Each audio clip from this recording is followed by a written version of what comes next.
A sword poem by our very own Zoheb. Sword in scabbard is not a sword. Sword held in hand is not a sword. Sword bouncing light is not a sword. Sword handed down is not a sword. Sword split apart is not a sword. Sword bloody red is not a sword. Sword cutting now is now a sword.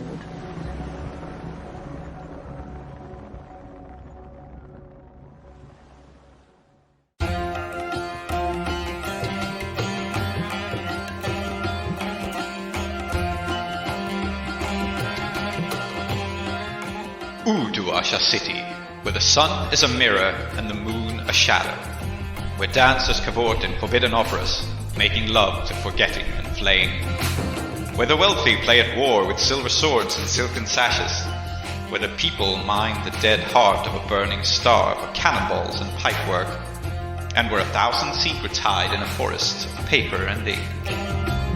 Here, the 5 keybearers reside, the 5 who know the secrets of the broken gates of death. 5 only. There is no 6th spire, forlorn and forgotten in the desert. There is no one who looks to the displaced, the poor and destitute and landless, whose ancestry has been stripped from them by foreign looms and foreign sparkcraft, and no one has ever heard of the House of Ending. But this is their story. Their roots pulled up and burned, they stand in filth up to their necks, and that is precisely why they must keep their heads ever high. Welcome to Uduasha, immigrant. May it fear the name of the house you will build. Welcome to Desperate Attune, an actual play podcast about characters with their identities in peril, played by an international cast devoted to fiction-first gaming, collaborative world-building, and complex character drama.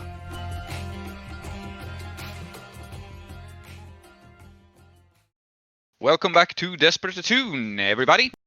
On the last episode, we were doing some downtime after a very weird encounter with the nascent sorcerer Salman, who the crew awakened to his destiny through going to a very weird opera.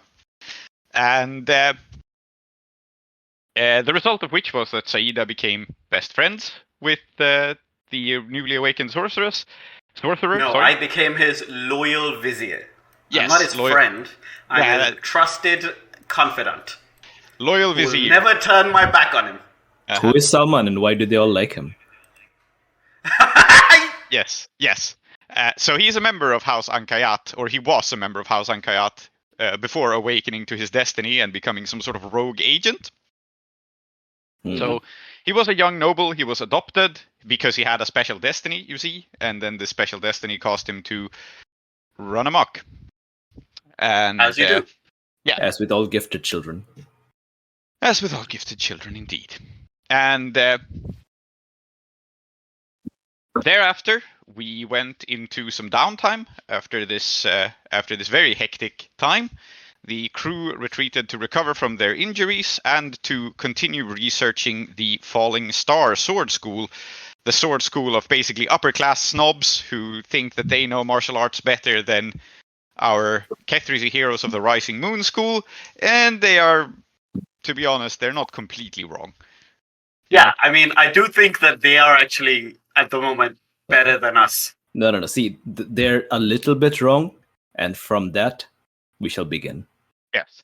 Related is also that during the score to awaken Salman's destiny, the crew had a run-in with a fellow named Hambirao Klev, member of the Klev family, whose sword Bidrohi stole to give to Moss. And he's not best pleased about this. Yeah.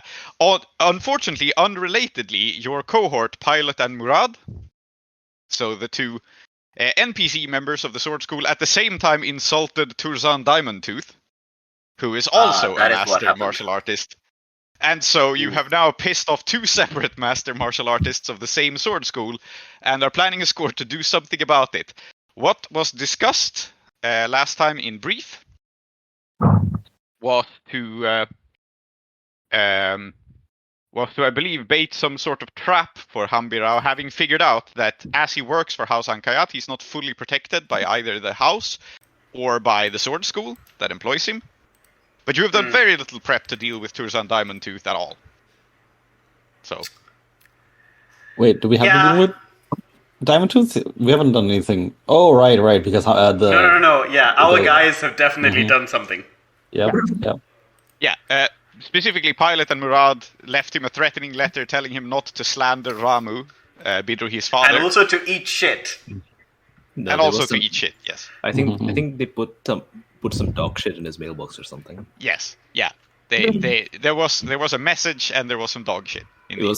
There was a lot of shit involved thematically. It wasn't to eat shit. It was just to look at shit. I don't know, but it was not good. I guess is what is important. It was very shit themed. Shit was like the cornerstone of the message. Yes. I'm sure what happened here is they told him to eat shit and also provided the meal. Yes. Ah, that's very thoughtful of them. Yes. This is how Pilot and Murad roll. They are thugs. They're not paid to think. So, but clearly they have thought, and it was thoughtful of them. We should give them a raise. Mm-hmm. Anyway. Indeed. And so you had done some downtime, you had done some amount of prep, but we are basically in the phase where you can gather some information and figure out how exactly you are going to deal with this, because there are 2 angry swordsmen who are going to deal with you unless you deal with them first, basically. What if we said sorry? Yeah, valid. I can take this in a different direction. I veto this decision. Yeah. We are not permitted to apologize to those fuckers. I will point out that Moss began with the outlines of a plan to try to deal with Hambirao somehow while he is on a job for House Ankayat, where he would be not necessarily legally protected by either one or the other. And you also found out that Omid is out of his hospital stay and a possible component in your scheme. Just bring back Does Omid have any pre-established beef with Hambirao, or is this just someone we can involve? We haven't found out, but you can gather information about it if you want. This Omid fellow, he's got beef everywhere. Yes. That's true. He's got beef, he's got poultry, he's got it all. Uh-huh. I did not like that one. Okay, fair enough. Didn't he used to attack farms? Wasn't that one of the things that he probably did get the beef, actually.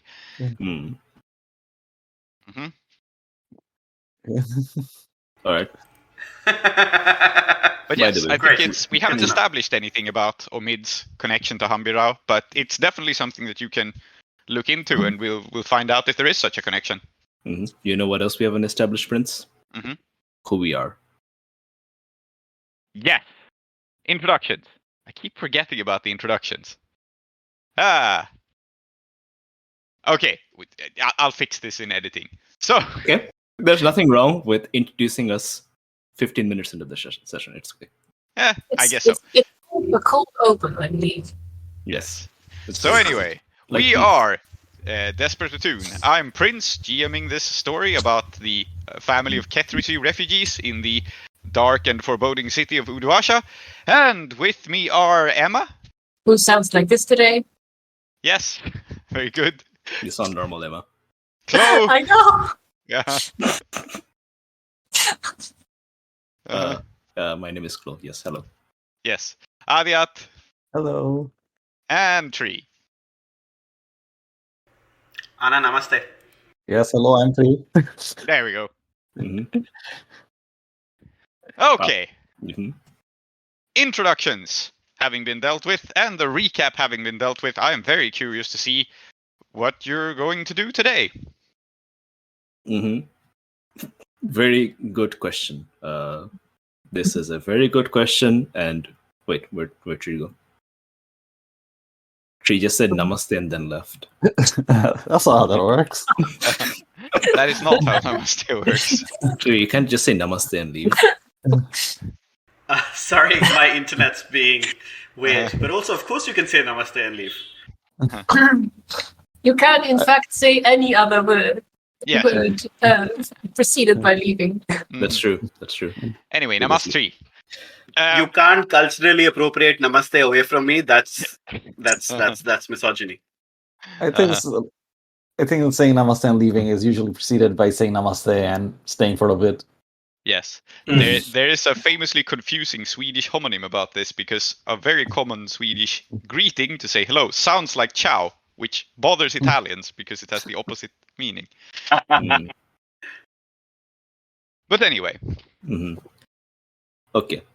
I think we should have an in-character meeting. We should. Yeah. And yeah, you can deal with this through a score, or you can deal with this by apologizing and giving Hambira his sword back. No, we're not apologizing for anything. I only proposed apologizing. I never proposed giving sword back. Ah. I don't think we're apologizing either. Because first of all, we didn't do it. You know. No, sorry. We can apologize for dog shit in mailbox. That's like not totally crass, bro. That's not we didn't do anything about Diamond 2. That wasn't us. I'm not apologizing for that. Yeah. That was literally us, but okay. Okay, Well, let's sit down together and okay, I guess we're actually having this discussion in character. Yeah, no, we're in it now. Yeah. Yeah. So where are we in? We're in our former smithy now. Mm-hmm. Yeah. Now listen, Pilot and Murad, I have told them to go get chai, but like I told them to go get chai from like the chai shop in like Pasarhan 2 that I told them that I'm like crazy about. I made one up, so they will be busy for several hours trying to find this chai shop. So wait, we're not getting chai? Yes, there is chai already here. Okay, what they are going to do is they're going to search for fake fictional chai. Here I have real chai for you because I care about you very much, my friend. Okay, but listen. The reason I told them to fuck off, I sent them on this wild chai chase is because they have fucked up, like totally. They like put some shit into Tarzan Diamond Tooth's like mailbox, and I'm like, okay, why? And then Murad was like, Ramu was a great man. And I'm like, these two things do not follow together. But clearly, if you think they follow together, there's no point speaking to you. So I'm speaking to you guys instead. This is like really fucked up situation. Really fucked up. I mean, Tarzan Diamond Tooth, he's like, wow. Yeah, we saw him in front of the Coliseum, right? Yeah, he was very wow. The thing that he does with his teeth. Oh. Then the thing. Okay, so you have seen the thing he does with his teeth, which is of course like pretty wow. I mean, we all know this, but I don't think Sherekhatam that you have seen him do the thing he does with his sword. That's like, wow. It is. No, he did that for us too, and it was pretty wow. I'm talking about the part where he like cuts you in half. All right, so we need to find a way that we can deal with him in such a way that he doesn't wow us with his sword. Yes. I am in favor of this. Yes, it's that is in the nutshell. Can we convince him that it was a gift of manure or something? I mean, it's possible, but do you want people to... Okay, here's the other thing. Okay. Now, obviously, we have a reputation to maintain. We want to, we want them to know who we are, take us seriously and all of that. But do you want people to associate us with like the kind of people who put shit into people's mailboxes? I don't know about you, but I'm trying to have a sex life, okay? They're trying too hard to have a sex life, if you ask me. Okay, so I don't need to be handicapped with shit smearing reputation, okay? So, my children, I wish to, at this point, interject, merely because we seem to be going in circles. And whenever young Bidrohi's sex life comes up, I feel that we have reached a dead end, so to speak. What you're telling me is that out of some misguided loyalty to a man who genuinely was murdered by some random old man, our students, such as they are, have gone to provoke perhaps the most dangerous and flashy swordsman of the Falling Star, and there is nothing that we can do about this. I mean, that's broadly correct, Auntie, but there are some few important things, such as, okay, so he is definitely most flashy, but not most dangerous. There are more people more dangerous than him, which is also a problem, of course. And the other thing is, I mean, maybe we can do something about it. But I don't know what. Well, lucky for you, I and young Mushfiq here have been working, haven't we, on some way to deal with the Falling Star School. Maybe we can make these two things dovetail together. Because I don't know, Emma, if Moss has told Saeeda about her efforts also in this direction. I mean, we've had the discussion that. Yeah, we talked about it. Yeah, and I think she would have implied strongly. Yeah. Okay. So doing research. I think in that case, actually, they will say, not just young Mushfiq, in fact, Moss also. Really, the only person here who has not been concerned is, the person more concerned with his sex life. Well, that's not entirely fair. Bidrohi is being concerned with it now. He's called this meeting. Also, my sex life is like a very intricate project, several years in the making, okay? And yet somehow yet to bear any fruit. What? What are you talking? What? You make it all too complicated with your flashy clothes and the ridiculous flowered crown, right? You know, all you need is to project confidence, right? That's all you need, right? Like, listen, Vidrohi. Imagine that the girl you like, right, is standing right here, and Mushfiq makes a silhouette, like kind of with his hands near a wall, right? You just look at her dead in the eyes. You approach her. You put your hand on the wall next to her, and you just say, "Girl, you and me, we're going out." And in that moment, as her heart starts to beat faster and faster, she'll be enthralled by just the sheer audacity of you doing this. You don't need anything else. I think you throw fire at quite a lot of audacity, so I'll give him that. Okay, so that's Bidrohi's sex life sorted out. I fully agree that this is great strategy you're proposing, but it doesn't work if my hands are full of shit, okay? Or at least people think my hands are full of shit. Okay, can we get Pilot and Murad? First of all, let's get Pilot and Murad and get them off. I don't want this to be a phase, okay? I don't want this to be a new trend where every time someone's where we have problems with them, that they start putting shit in people's mailboxes, okay? I'm going to do that first. I'm going to go talk to them and tell them shit is not cool.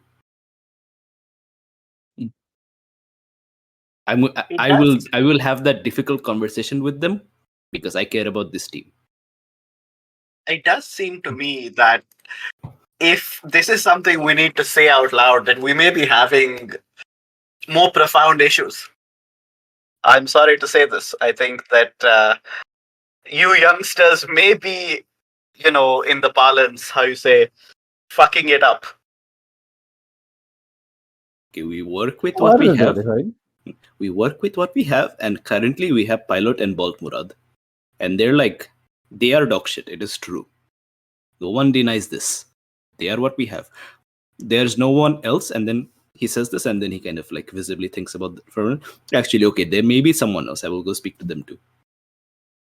Or maybe we can make this work. Listen, I don't think there's any way to deny that we have something to do with this because Paul Murad and Pilot they signed our the name on it, and it was very clearly us. But maybe not, but it wasn't all of us, it was them. And, well, as you said, they're dog shit. So maybe we get them to go to Diamond Tooth and say that, actually, there was a misunderstanding. What we were trying to say is that they were dog shit and they were hoping to become as good a swordsman as him. That's the message. Shere Khatam. No. Do you really propose this? Sorry, No. Emma, you speak. Either that or they simply apologize. Also, no. I am with Auntie here. We are the captains. Okay? I'm not. Listen, all I need to know. I'm not apologizing because I didn't do anything, but Okay, they definitely did do something. Okay, So- fine. No apologies, but Shere Khatam, you have been operating on your own for so long as like cool badass man in jungle that you forget that when we are in team and our underlings go forward and apologize to like big bosses of our other organization and they're like, oh my god, we totally fucked up, then that looks bad on us. Okay? Unfortunately, this whole shit smearing thing, we have to own it. It's us. That is why I'm going to talk to them, because like this sort of thing, it can't happen. But like, it's too late to do anything about that. When we can't send them over to Diamond Tooth, I mean, what if Diamond Tooth just kills them? That's also pretty bad, No, Shere Khatam. It's unfortunately, that is not going to work. We're going to have to deal with Diamond Tooth, unfortunately, in some other way. I mean, he's going to come here and try to kill us, I guess. Maybe the 5 of us. Maybe the 4 of us. 6, if we include Balmurad and Pilot, we can fight him off. Maybe, but he's probably going to come with friends. I'm going to interject here about that, actually. But he won't come with friends. It's because you guys set yourself up. You did a score to prepare this hit on the Falling Star School. So I think you don't have a lot going for you here, but one of the things you do have going for you is you specifically did prep for how can we disrupt them without drawing down the wrath of the entire organization.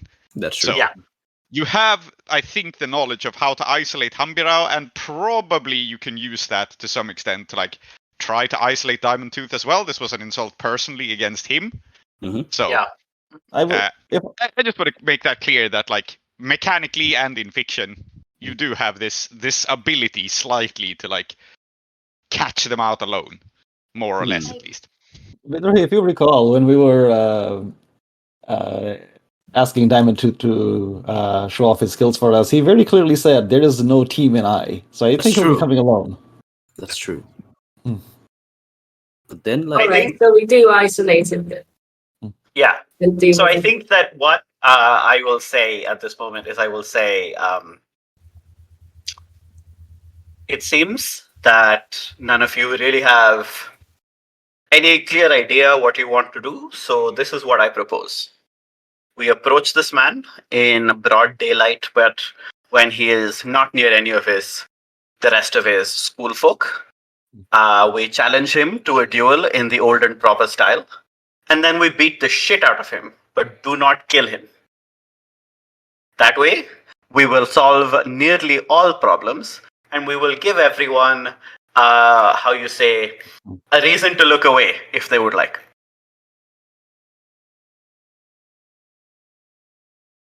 Okay. This is definitely a good plan, Auntie. I agree with this, and I volunteer to duel. Oh, Bidrohi, you are not dueling. No, Bidrohi, you got this. I say because I'm still burnt. Like, Mushfiq, kindly do not encourage the death of our fellow schoolmates. Bidrohi, he will kill you. This is, I am 100% aware, is very likely possibility. But like, anyone that he faces, he will probably kill. So... Incorrect. Oh? For you see, I have an obligation to some people who will not permit me to die. And as a result, it is likely that I am best placed. You wish to fight this man, Auntie? The fuck does that mean, Auntie? Are you saying you can die because you owe people money? Well, actually, what she's saying is I can't die because I appear to have like a demon in love with me who will take it very ill if anybody except it destroys me. Oh. Yeah, but like, Um, I don't think Diamond Bidrohi Tooth is knows. yeah, no, you don't know it. You don't know that, to be clear. But I think that what Bidrohi, I think what she will say is, I don't owe money as much as I owe my very soul and being. And while I'm attempting to wriggle myself out of that, I think in this case, it will be more of an advantage than a disadvantage. If Diamond Tooth or... No, go on. Auntie, if you're saying that you can't die, then, and Mushfiq just points at you and he's trying not to say, like, an old lady like you. But someone like you can defeat Diamond Tooth. That will save our reputation for sure. That's what I think too. See, Bidrohi is like thinking about this, and he's got a few motivations here. A big part of the motivation, let's be honest, is that he'll feel very sad. It's cool if he does the thing. Yeah. Yeah. It'll be really sad if you die, but also mostly it's important. It'd be really cool if he did the thing. Yes. Correct. Yeah. So I'm definitely going to try to take your place during the score. Okay. It sounds like we have a plan to deal with Diamond Tooth. Are we leaving Hambirao as a later problem? Oh, no. I'm actually thinking that what I want to do is challenge Hambirao, but get him to name Diamond Tooth as his second, so that they are both in the score, but they are kind of not being challenged as a... it's not like I'm attacking the entire school, I'm just attacking one person. And like he happens to choose Diamond Tooth, and it's technically personal. Okay, I think since you did this score of setup of trying to figure out how their internal politics work, I think it's feasible that you can do this. Okay. Because again, you did do a project to figure out how the internal politics work. We didn't establish what sort of relationship Hambirao and Turzan have. But I guess if this is how you want to play it, then I guess they are friends. I guess we learned that now. I mean, they're in the same school. Yeah, they are. But they could be in the same school and be rivals for all we know. But I guess we are now learning that they're not, right? So. Well, you can be a rival with someone who's your second. Yeah. I mean, we can set. I mean, maybe we can't get the second. We might have to make some sort of rule to arrange it exactly the way we want. But I think broadly speaking, the idea seems fine that we try to fight them both. In fact, I think what Bidrohi is going to suggest is since we're going to fight. So your solution to having two ridiculously dangerous swordsmen after you is just to fight them both at once. Yes. And Bidrohi, since we're going to fight them in broad daylight, why not we go all the way? All the fucking way. We do it in the sands of the arena, in the Coliseum itself. I can arrange. You can? Yes, I have friend in House Anrakhis. And this would be better. It would be really cool. It would be harder to help. Would it not? If something goes wrong. You mean rig the thing in our favor? Like cheating? If it comes to it. Of course, that's what Moss means, Bidrohi. You understand that even though I cannot die, that doesn't mean that I cannot be split in half, right? I will just continue to live despite being split in half. I'm not inclined to let that happen. I'm glad to hear it. Which is why I am concerned about this arena idea.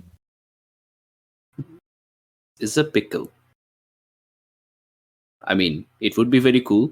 And if we pull it off, then it will make our reputations for the rest of our lives. Okay, I'm gonna say out of character that Mushfiq absolutely will cheat, but he's just not going to say anything about it now. Uh-huh. Like, So- because Mushfiq's cheating is more, I guess, improvisational cheating. Yeah, let's. Yeah. I think let's wrap the scene here and take this out of Yeah. character because I think Yeah. we've arrived That's at it. So the question is whether to do this in the official arena or elsewhere, and I think this is something that you can arrange. Like you can choose this. It's Yeah. someone chooses the weapon, someone chooses the place, yada yada. You can engineer to Yeah. have yourselves choose the place. I think that is I fine. think I think it is a stupid, but I think we should do it in the Coliseum. I actually think the reason I agree. that maybe we shouldn't is for someone like Moss, who isn't directly martial. I wonder what she would do during the school, and it might be something like that. Might be something we need to figure out. The Coliseum has crowds, I assume. It's got Yes, crowds, absolutely. Yes. and it's also possible that we can because we don't know what the actual terrain in the Coliseum is. I mean, mentally, when we say Coliseum, I suppose we imagine the sands and just nothing else. But it But, could be yeah, that I we mean- can arrange terrain, make it like a whole thing. Prince did just say someone chooses the location, so maybe there's a few arenas to choose from. Yeah. I like that. Also, Prince, what do you mean by someone chooses the weapons? Do you mean like if I were to choose the weapon, I would choose it for both teams? I don't know. We haven't established how this is how duels work. Like this is just Okay. commonly how duels work. That someone decides the weapons and someone decides the location, and sometimes they're the same person, and sometimes they're different. There's a whole lot of dueling tropes like this, right? So we haven't established how this works in Uduash at all. So Yeah. we can establish Okay. it now. Okay. And if you're Um, leaning towards gladiatorial combat, then there's a whole vibe of asymmetry, people having different weapons and so on that draws the crowds through. Okay. I have an idea for cheating. I'm not gonna say what it is yet. Okay. That's perfectly fine. Is it banana based? It is not banana based. Yeah. We'll get to it when we get to it. Okay. Yep. I actually forget now. Where in Uduasha is the Coliseum? It's not actually in any of the districts as such. It's more like an interstitial space. Let me Okay. find the map again. Just give me a second. We haven't The actually used the map. Coliseum. Yeah, the Coliseum only exists when House Anrakhis wants it to exist. I see. No. It's somewhere between Pasarhantu, Ashcluster, and Shittisbrut. And Okay. Kalazarania. Interesting location for it. Well, Uh-huh. near Yeah. the moneyed locations and so on. Near the moneyed locations. All right. So Coliseum near the moneyed locations. And my suggestion is that we don't make issuing the challenge part of the score itself, because you did a whole 6 clock project to manipulate the sword school. Mm-hmm. And just in the interest of brevity, let's also have that 6 clock. I'll give you for free that 6 clock lets you manipulate them into dueling you. It's easy enough, honestly. Tursan just wants to kick your ass anyway, so. Yeah. So, all right. So who is actually dueling you and who is the second? Hambirao is the duelist and Tursan is the second? Yes, Or I think so. okay. I think Yeah. because the reason I say this is that I think that if Turzan was the duelist himself, we would be fucked. I can sort of see it. Like Turzan is obsessed with his own self-image, and he would probably prefer to kick your ass himself. But probably what happens is that Hambirao will petition him for a favor. That no, Yeah, brother, let yeah. me do it. Please, Yeah, let yeah. me do it. And please, he'll be please let me badgered do into it. Yes, Yeah. correct. Yeah. And he- Please, I can did- I beat the peasants up? Yeah. Uh-huh. So I guess that they are on fairly good terms, and it's one of those only one of them can do the actual deed. But it will be Hambirao in this case. Excellent. I'm glad to hear it. So Um, what you will get for free is a duel with Hambirao in the Coliseum. Turzan is also there, and there will be an audience. And it probably actually won't be a huge audience. I don't think this is it's not probably- necessarily like a no go. It's not the event of the year, right? It's not Sure, yeah. ancient rivals. It really is some upstart peasants are gonna go there and get their asses kicked. Should be good for a laugh. I think that's the Yeah. vibe. Okay. Yeah. What if we did something before the score to really get the audience going? You can absolutely do that. I think you can acquire audience as an asset or something like this. Oh. Acquire an audience as an asset. Yes. Yeah, I'm just framing what would be the default, right? The default here would be they will agree to kick your ass, and they are not going to hype it themselves because like this is a formality to them. Like they have been insulted, they are going to put you in your place, and if anyone wants to watch, cool. But we're not going to like hype it. It's not a big spectacle. Makes sense. This makes sense. Yeah. Does anybody mind if I quickly use a rep to finish up my healing clock? Because then I will be harm free, which seems important for this. Okay. Yeah, I should also do the same. I'm kind of bruised. Yeah. Yeah, and I think in this case, it's very much just people are gonna really see her breathing uneasy, being an old woman, and it doesn't do great things for our image, right? Until Saeeda kind of gets a hold on it. So yeah. That's it. Okay. So, do you want to gather any information or acquire any assets? Oh, if we're healing, maybe I'll heal as well because I'm burnt, but not too bad apparently. So let me do that. Oh, by the way, Aadiyat, are you taking notes? Oh yeah, I was, but a lot of it was just us waffling. Yeah. Okay. How many die am I rolling for healing? 1, right? 0, because you're still tier 0, unfortunately. We don't get anything for our contact? Oh yeah. Yeah, forget. You have a physician. You have a healer contact who you invoke during downtime. So yeah, take a bonus die for her. So roll 1 die to recover. And does Saeeda need to roll to recover, or do you just have... Oh no, I was 1 tick away, so it doesn't matter what I roll. I mean, and Mushfiq rolls a 4, which is what he needed to recover as well. So yeah. All right, resources invested. That's good because you are likely to take on some injuries in this setup. I mean, I will flag for you that what you're doing is pretty fucking crazy, but you're not taking on Turzan directly, at least. So, you say this now. I feel like we are. Like, what is the likelihood that we don't fight him? It's very low, right? Like, we're stupid enough to make this happen. I just want to point out, I did not establish this NPC. You did, and you are the ones who said he is terrifying as all hell. Oh yeah, no. Let us not. Let us definitely not imagine that I have not dug this hole for myself. For I have. Excellent. Great. I do have a gather info I want to do, but I'm happy to go after other people. I want to have a quick conversation with Moss. But that's not going to be gathering for... I mean, it could maybe quick or maybe not. Such a scene. That's all right with everyone? Yeah, I'm fine with that. All right, cool. Go ahead. So wait, hang on. Hambira is also going to turn up here, right? Like, there's going to be... So we're going to be fighting both of them in the arena. So he's the actual target. Okay. Cool. Yeah, There's a Diamond Tooth is the second, so he may join or may not. Yeah. Okay.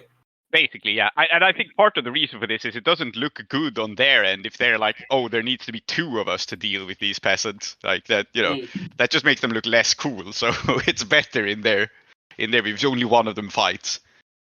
But, you still have a second because that's how you do. That's just the formality. Yeah, that is how... Yeah, exactly. You can't not have a second. That's even worse. It means you don't have friends. Yeah, I mean, even if you're the coolest swordsman in the world, you might have a cold on the day and need your second to step in or something. That shit happens. Yeah, also true. Yeah. Okay, I think so. I approached Moss. Not sure where.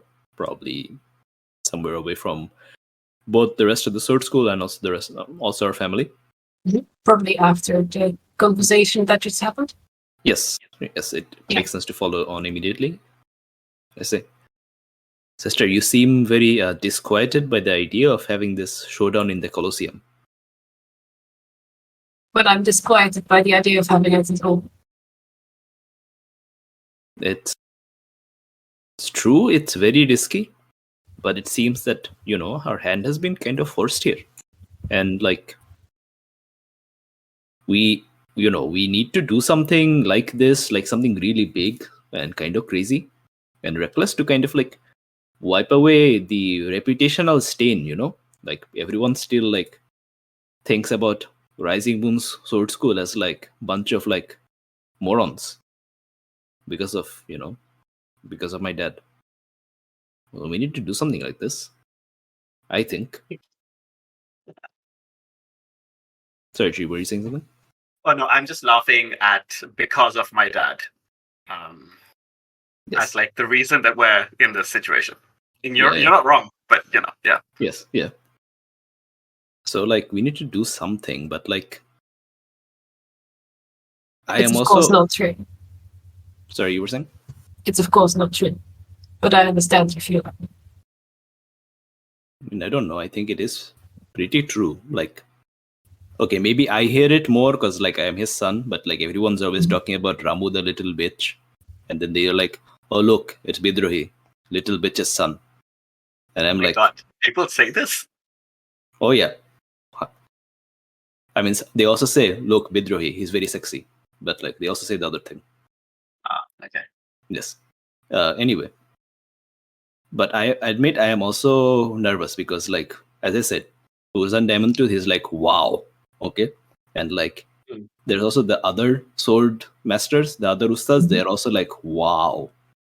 Yes. And also like, you, like, I heard that that auntie has like some weird, like sort of like, will they, won't they, frenemy, hate crush thing going on with like Ustad Jaiklev, and that man is like, wow. Okay, so like, you get what I mean. Like, I don't know, things can get very strange and very like difficult, and like maybe we're biting off more than we can chew. So I am also worried about how we can make sure that auntie doesn't like get like just killed, or like doesn't kill Hambira, and then it's like, okay, I will fight Tours and Diamond. Also like Ustad Jaiklev, there you are, you fucking bastard, I will kill you too. I don't know. Anything could happen. Right? So I'm just worried. And I think we should do something to make sure that yes, things do go in our favor. But I'm not sure what. It's very public. I've been thinking about getting into the arena early and arranging the terrain in our favor. Okay. That's a very good idea. I can arrange that. As I said, I have someone who's like, I have a guy in House Anrakhis. They own the Coliseum. I can make this happen. This is good. Second thing I wanted to talk to you about. Turzan Diamond Tooth is second for Hambira, okay. Who is the second for auntie? It's either myself. I could do it. It's a private conversation. You're here. I've been here the whole time, hiding behind the crates. Okay, Shere Khatam, get out here. I'm talking about you. No, sorry. Wait, where are you having this conversation? Somewhere with crates, apparently. Sorry, no. Oh, no, don't mind me with Ray. I didn't hear anything. Continue having your private conversation. It's okay, Shere Khatam. We know, okay, auntie is going to be the first duelist, that's cool, but like, there has to be second as well, right? And like, Mosapu, I mean, I assume you don't want to be it. I prefer to do it because it wouldn't put you or Mushfiq in the situation, but I am also aware that I'm not the best person for the job. Okay, Mosapu, that's very cool, very heartrending, and like the sort of like emotional stakes that I expect from our family, but like, please don't do it. I know. Okay. And like, it speaks to how worried I am that I'm like, I don't really want to do it either. Okay. It'd be like really cool if I did it, but like, I mean, what if something did happen to me? That would be like that would not be cool. But Shere Khatam, what if something happened to you? That would also not be cool. Bidrohi, you put far too much value on my life than I do my own. I've already died a long time ago in the jungles of Ketris. Jesus. Okay, Shere Khatam, that is also really cool and like really ups the emotional stakes in this situation. All I have left is Zahir, and he's such a pain in the ass. Oh, is he? Sorry, what was that? Bidrohi? Are you all right, Mushfiq? Sorry, yeah. Sorry, had a flashback there. Yeah, I could do it. Okay, cool. Shere Khatam, you will do it. Because you are a man with nothing to lose. No one is there in your life. No one loves you. Damn, Except here. you're just going for it, huh? I mean, Jesus Christ. I'm not saying you're wrong, by the way. Shere Khatam, you are a man with nothing to lose, no one to miss you, no one to mourn you except us. Yep. So and that's I mean, what? And that what does that really count for? Exactly. Wait. Okay, so we've decided Shere Khatam's going to do it. Yes. And I'm going to talk to I mean, I don't know if I need to actually make a roll here or anything, but I'm going to talk to my friend Leo, the painter for House Anrakhis, and like get him to. No, actually, at this point, I think it probably is a roll, right? Because I want him to help smuggle Moss in. And, I think this is higher stakes, right? Leo is not. He's a man on the inside, but he does not want to offend his patrons. So there is definitely a role to smuggle Moss inside here. And like even if so I think what makes sense here is should the role be at Leo, or should it like be a role that Moss makes, which I assist via Leo? I think it's a role that Moss makes with Leo as an assistant. In order not to complicate this, let's call it a fortune roll, actually, and we'll just see how well smuggled in you can get. Oh, interesting. So I approve of this. I think this makes sense because, I think Leo can get a person into the arena, but there are differences, right? There's a difference between being beneath the stage with full access to all the secret tunnels and being like, I can get you a job as a popcorn vendor. So...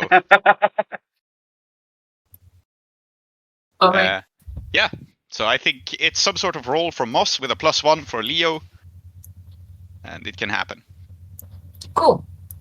I'm just Libra. I took an extra dice. Sorry, I took a stress, or should Leo just be giving you the dice? No, I think Leo just gives the dice here. He is your good friend. It makes sense. Let's have the bonus for him apply. Okay, makes sense. Let's do it. I'll make a finesse roll in that case, and nice. It'll just be like kind of, social stealthing way in past some with some. Well, we will see actually. Okay. It's a 4. Okay, so I think thinking about it with this sort of in between state, I still think the way that Leo can smuggle you inside is probably by getting you some sort of job. Because this is not super well overseen, but it won't just be a popcorn vendor. That's good. So I think I will leave it. I'll frame it like this. Actually, I will leave it up to you, Moss, to define precisely what happens. But you are given a job and access to one part of the arena, and you can tell me which one. And people will be suspicious if you like go outside of that role. But you basically will start undercover as a something. Oh my god, it's Hitman. Yeah. Yes, kind of is. Yeah. So the first thing that popped into my mind was Limelight Operator. But that might be too. That might be like I feel like Moss might not choose that because it's very, very restrictive. Although it has. You can use the limelight to blind them. Thank you for including limelights into this because, of course, there's limelights. Yeah. I also wonder, like, I imagine, I have this idea in my head that they do just kind of rearrange the terrain and they make a fun, like, battle arena for every time that there's a fight. And so they have lots of, like, people going in and out and, like, putting, like, an entire tree down, like, digging it into the ground and moving them about. Maybe I'm sort of like that. Okay, yeah. So you're a landscaper. I'm a landscaper. Yes, combat landscaper. Okay. I would like to do something to emphasize this further. Okay. Okay. I know. Okay, so I want to talk to Mumtaz. I mean, I assume that I don't want to get bogged down in there. Yeah. Which is, yeah, I don't want to do too many scenes either here, but yeah. Okay, we can assume that some things are talked about. Or maybe it's an actual action role together to help, right? Because things were. What do you want her to do specifically? I want her to kind of build the hype for this match, and I want her to build the hype for this match as like, okay, we're going to have the Falling Star School is going to face off against the Rising Moon School, a traditional sword art school from Kethris, and I want her to really. So I want her to. Because, she's obviously like really well collected and so very social and so on. Basically, the idea is if this works, then we get a Kethris-themed battlefield. Ooh. Oh, okay. Because of her hyping it up, like basically she will tell the story of that. Yeah, so she'll be going on about it, and so the set designers in the Coliseum will be like, oh yeah, okay, so I guess that's the theme for this. Okay, you know what? If that's just if the goal you want her is just like Kethris theme the battlefield, then I think you can call this in as a favor because the Blue Smoke Troop are now your allies. So I don't think we need to roll for this at all. Actually, if you don't want them to do anything illegal, if you don't want to do them anything particularly difficult, if you just want to go like, I want you performers to perform and do some hype, then I think they can just do that. I mean, okay. They're a theater troupe, right? This is what they do. You want us to tell a cool story about the Kethris Sword School? Yeah, we might make some money off of that. Okay. It doesn't run counter to their interests at all, I think, to just create hype. It's what they do. Then I think, since we're doing this anyway, let's also roll this into our acquire audience rule. Yeah, that makes sense, I think. Yeah, okay. So I'll just roll... So, yeah, you're acquiring an asset. Tier with Mumtaz's help. So I'm going to take an extra dice there. Yep. Would anyone like to assist in this?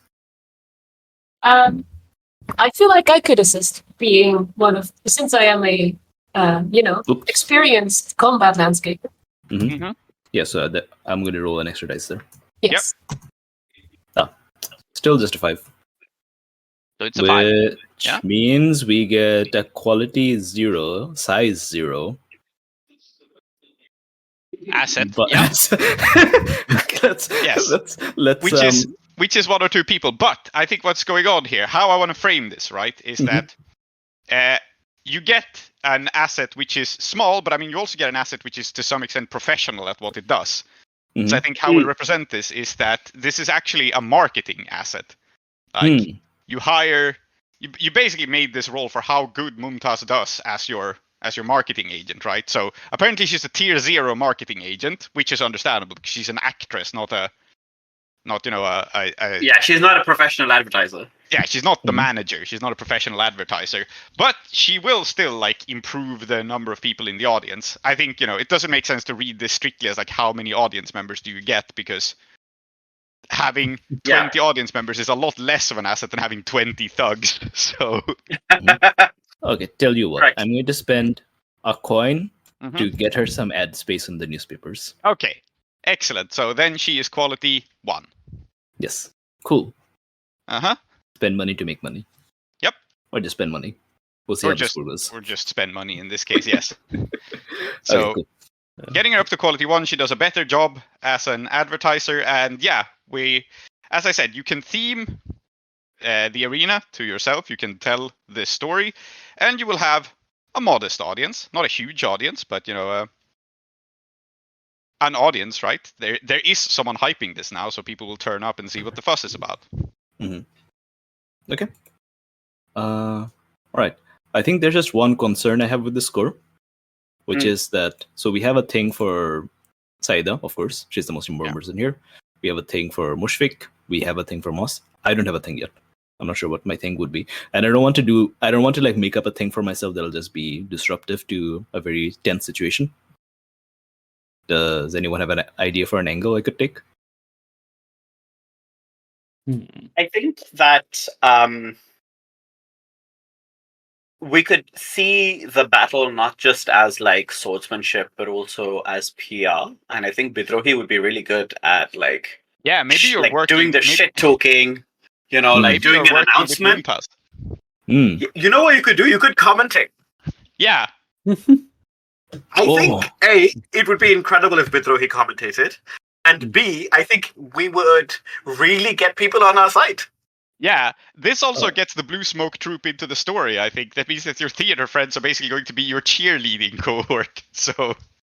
Oh man, Leo's lifting a lot of... He's doing a lot of heavy lifting here. Good guy. Good guy, Leo.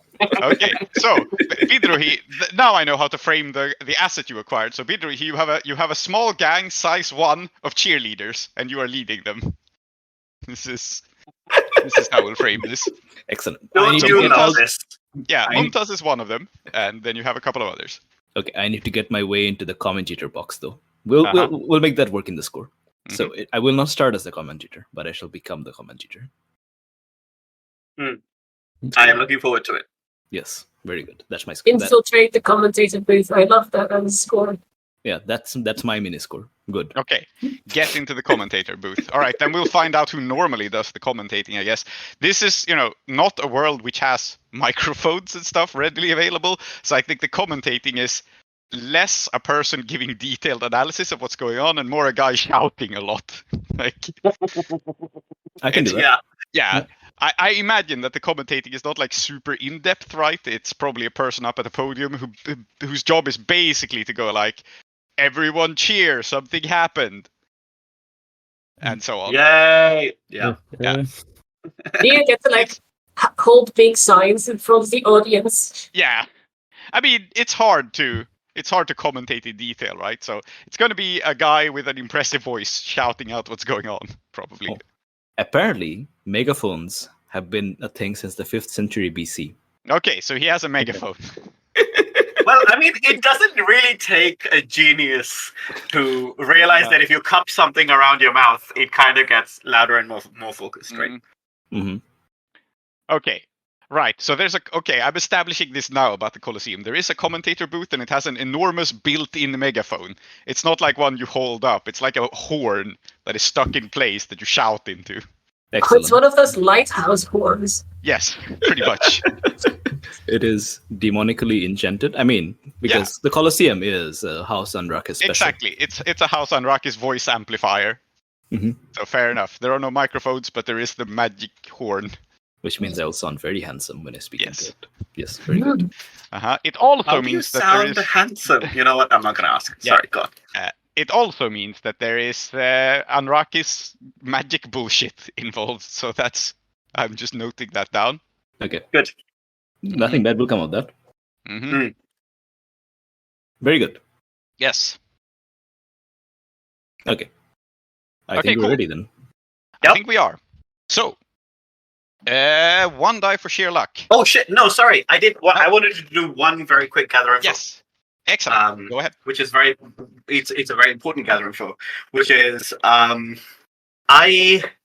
am gonna try to do some research on the person I'm gonna be fighting because I may die if I don't.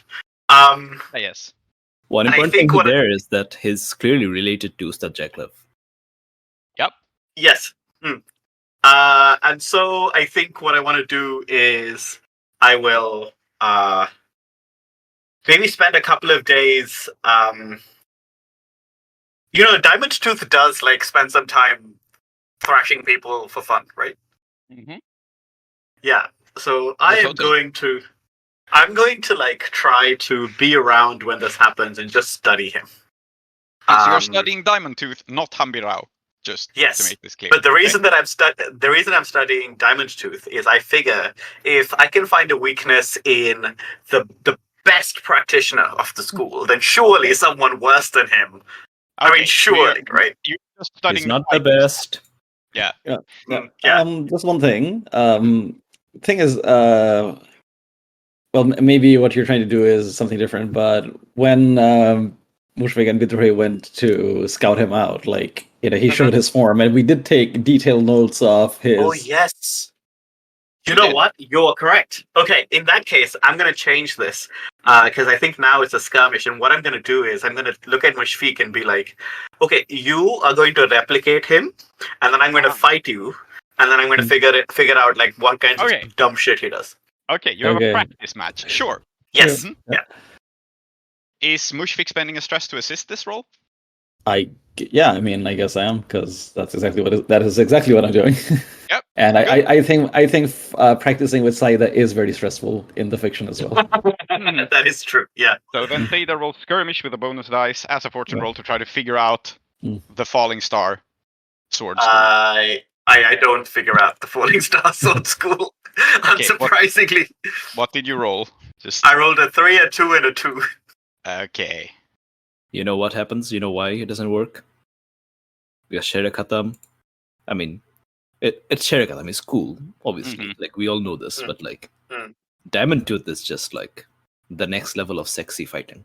Mm-hmm. Yes. Sherakatam, Sherakatam needs to work on his aesthetic. What it Yes. is specifically is that Diamond Tooth has the little teeth thing going on, and Sherakatam's absolutely destroyed his own teeth with ice cream.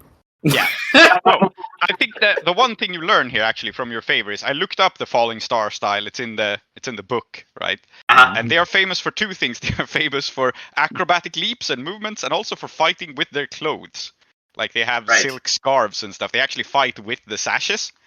Mm. And I think what you learn here is that Mushfiq can't really replicate these Yep. moves. So you have a decent sense of the sword style, and you know to expect like sashes, sleeves, like their Mm. ostentatious fighting clothes are not just for show. They have these like sashes, decorations, Yeah. robes, Yeah. etc.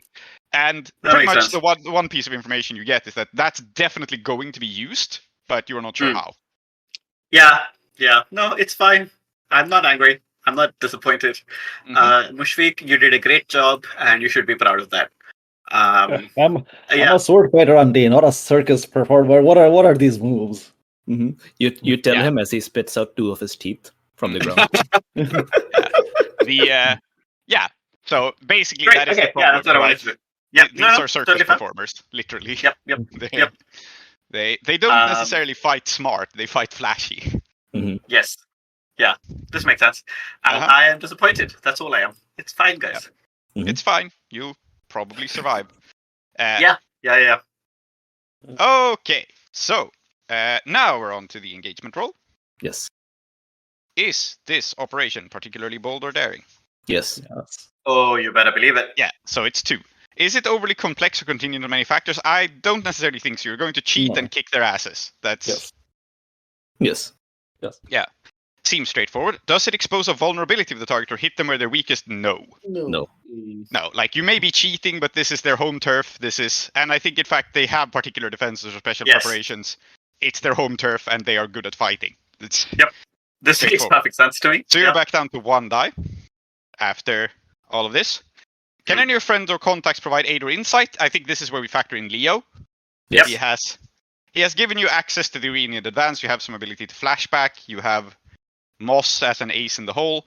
So that's 2 dice. Are any enemies or rivals interfering in this operation? So you have 2 targets. I'm not sure whether to apply a penalty for that. I don't think so, because I think yes, because Ustad Jaiklev is Saeeda's rival, and he is the boss of the entire organization. Okay, then yes, I think we need to apply a penalty for this, because he wants you to lose. Why is he your rival? Why is the head of the sword school hate you personally, Saeeda? It's because when we were young and foolish, I was like, and I came to Udawasha as a, I'd learned the Kathrihi style such as it was at that time, and I spent some months learning the sword style here, and I was like, oh, this is crap, I can do much better. And I tried and failed to humiliate him. And this is the kind of thing where it's not like I humiliated him and he has it out for me. It's that he remembers me even 40 years later. And he's like, oh, that's that little shit who tried that. Mm-hmm. That's why. Okay, excellent. So, yeah. Then Jaiklev is here. Hambirao is related to him somehow, but we haven't found out how, so that's also interesting. You lose a die for Jaiklev, bringing you to 1 die, and then they're higher tier, so you lose another die, so you're at 0 dice. Yes. Only exactly 0 dice, though. So that's good, right? Not like -1, you know? What about having the crowd on our side? No, you know what? I think we are representing that as a cohort. It's a thing that you can use very effectively in the score, but I don't think it improves the engagement rolls largely because you don't necessarily have the crowd on your side yet. You have a tier 1 hype guy, but I mean, they're tier 3. Their hype guys are tier 3. You have the audience more on your side, but not completely. Just get into that audience box, into that commentator box. Yeah. Also, I'm pretty sure that their hype guys actually really like them, as opposed to our hype guys who are more like, somebody told us it would be cool to be here, so we're here, I guess. Yeah. So we are getting to the engagement roll in a second, but before we do that, let's take a break after the engagement roll. But before the engagement roll, let us actually establish some things and set the scene a little bit. So the Falling Star Sword School is the Uduashan native sword fighting style. It is posh, it is urban, and it is showy. It's meant for show fighting. This is your rival sword school because you are from the Rising Moon school of Kethris, which is much more like salt of the earth, defend your farm against bandits kind of fighting style, correct? Sounds about right.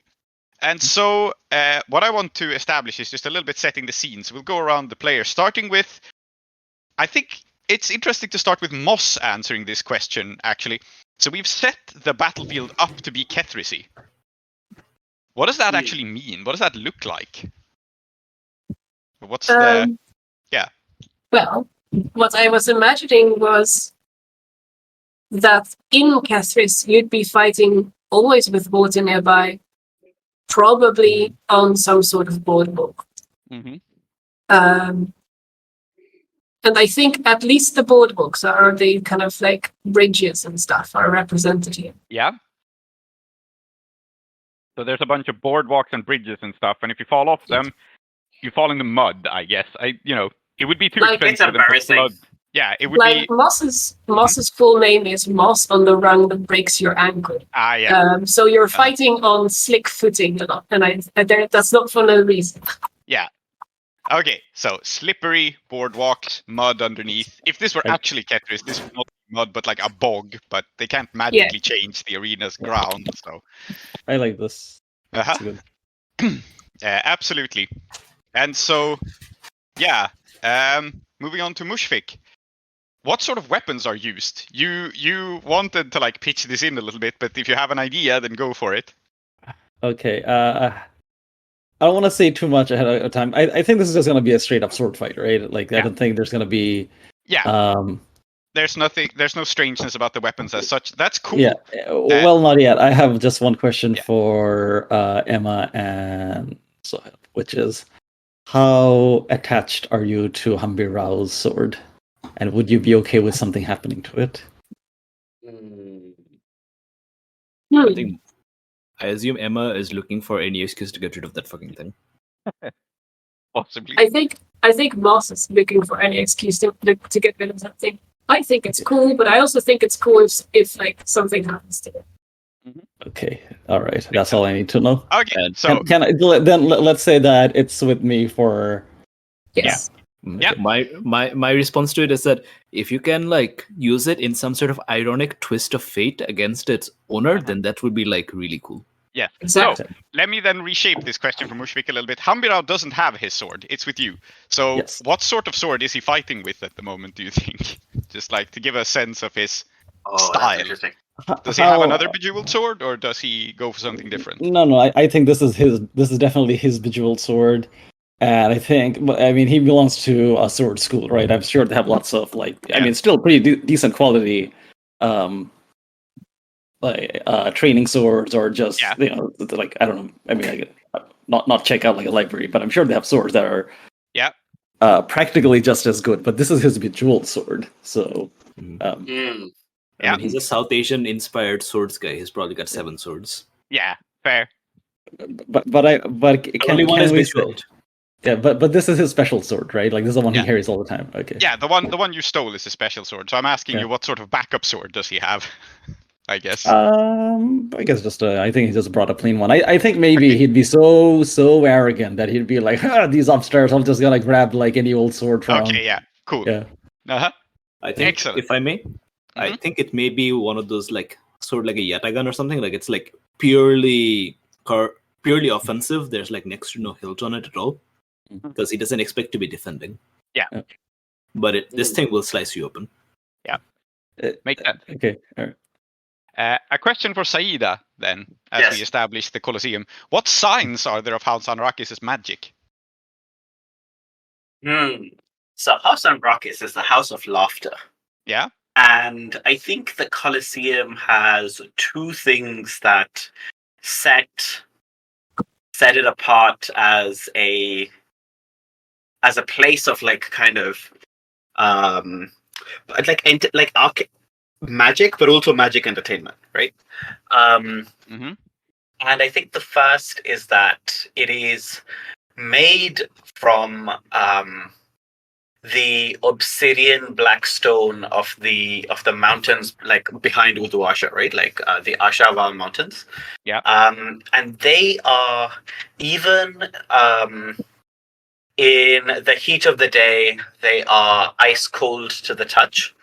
And this is actually why the Coliseum, one of the arenas is ringed entirely in it, because it's a very valid tactic to kind of just like push someone against the wall, and then they will just like get freezer burn, right? Yeah.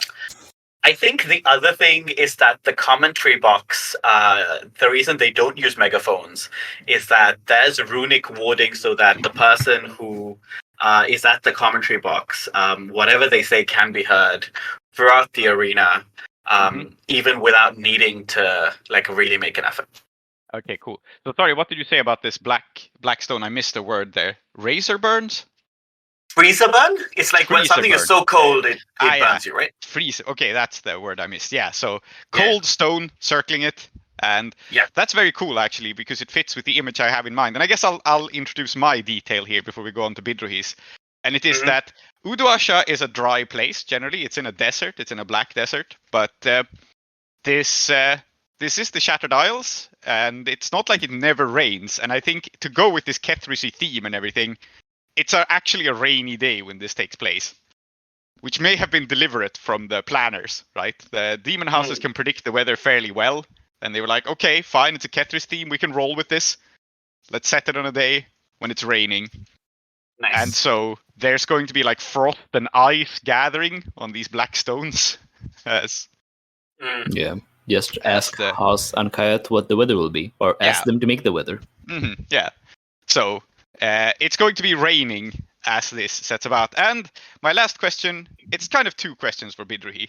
And they are related. They are, what is the normal audience of the arena? Do you think what's their vibe, and what's the vibe of yours, the ones who've been drawn here by the Blue Smoke Troops advertising campaign?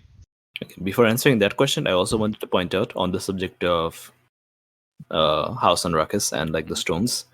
The Coliseum is right next to the Demon Spire of Rakhis. Yep. So there is a gigantic tower looking down on all of this that's going on. And there's probably some of the audience, some of the members of the actual house watching from up there. Well, that's pretty cool. Okay. So they have opera glasses so they can see what's going on. Yeah. I like the idea of like the Coliseum actually being built from the stone, like a kind of like sort of like, it kind of slopes up, and then there's the sharp drop, and like on the kind of downward slope, they built a hollow, and then they kind of like built the Coliseum there. But as to the audience, so I think normally, so traditionally, the Coliseum has been like one of the most important sources of entertainment in Uduasha, and like kind of like how the Roman Colosseums would work, right? You have like the masses, but you also have the nobility and so on show up. Yeah. And I think like increasingly over time, it's been seen as kind of like a crass sort of like lowborn sort of thing, which is a bit difficult because obviously it is under the direct patronage of one of the noble houses. So I think most of the matches that happen here, most of the games that happen here, it tends to draw like the working class and like traditionalists and like diehard fans of like various classes. And I think like sometimes the people from the noble houses, they kind of show up because they kind of have to, but otherwise it's like that kind of vibe. And I think on this particular day, because it's just okay, Kethris, do you guys know what Kethris is? Oh, Kethris, it's like, oh, they have sword schools there? Okay. Yeah. So it's like just a bunch of random schmucks would normally show up to this. Not that many. And however, I think we have managed to draw in a crowd of people who are there because so the terrain is interesting, it's exotic, but also there are very, very sexually attractive people as cheerleaders. Okay. Yes. Yeah. So basically, the fans of the Blue Smoke Troop have showed up. Yeah. Makes sense. So they are probably a different crowd. They usually hang out up in Ash Cloister and don't watch sports so often and are more preferring the weird entertainment forms that go on up there. But yeah. So that crowd has shown up, and also the kind of people who would show up to attract the people as cheerleaders. It was like, oh, okay, that's something. So absolutely. So basically, not much of a crowd that we would like, to be honest. Yeah, but it's a crowd. We can work them into our favor. And the advantage of them being Ash Cloister people is they're at least people who know how to spin a story, right? So yes. Okay. Yes. I think Saeeda, as the actual duelist, I think you should roll the 0 dice. This makes sense. So that's 2d6, pick the lowest. And d6 KL1. I rolled 2 6s, which means even on 0 dice, we're in a controlled position. Fuck! Okay. How? Saeeda's just that good. Okay. There's a 1 in 36 chance of this happening. Yeah, I will need to think about this. I so expected this to start out incredibly desperate, and then you completely ace it despite all the odds being against you. So, okay. You know what? I have a... Sorry, you have a suggestion too, Tree, and so you say that, and then I will say one. Okay, you guys both suggest things. Then we'll take a quick break. Yeah, so just something to think about is I think Saeeda has come dressed in the traditional traditional rising moon style garb, whatever that is, and it clearly looks incredible, or at least it makes an impact. I'll think about it during the break, and I encourage all of you to do so as well. But I think that is definitely one of the reasons it's 2 6s. Here's my Mushfiq is also dressed like that, but he doesn't want to be. Saeeda has forced him into it. Good. My suggestion for why this is a controlled position is that Anrakhis looks down upon us, and he is pleased and excited and favorable to the scions of his long lost sibling returning. Interesting indeed. I also have an idea, but I'll tell that to you when I get back because I am the GM. So yes, exactly. Yes. Okay. Cool. See you in 5. Catch you soon. Yep. Here close the doors to the House of Endings.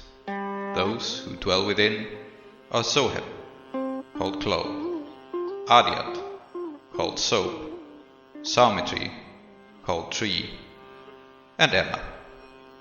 I have been Prince, your host. Our city of Uduasha is based on Blades in the Dark by John Harper and Evil Hat Productions, with special thanks to Johnstone Metzger. Follow us on Twitter or support us on kofi.com/desperateattune. If you want to engage further with us, we also have a Patreon at patreon.com/desperateattune, where you will get our newsletter, extra content, and updates from Uduasha.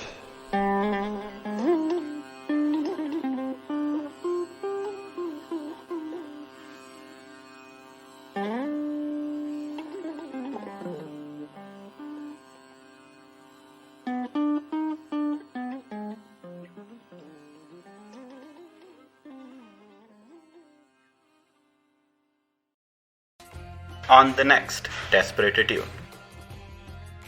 Alright, so my plan is to have placed a booby trap in the arena and told Saeeda about it. And I have in my items a gourd of fire oil. It's a certain oil that combusts when it comes into contact with oxygen. Yeah. And I think that would be an excellent thing to hide somewhere in this arena. Maybe either on the boardwalks or in on like buried on like a little island in the mud or something. Uh-huh.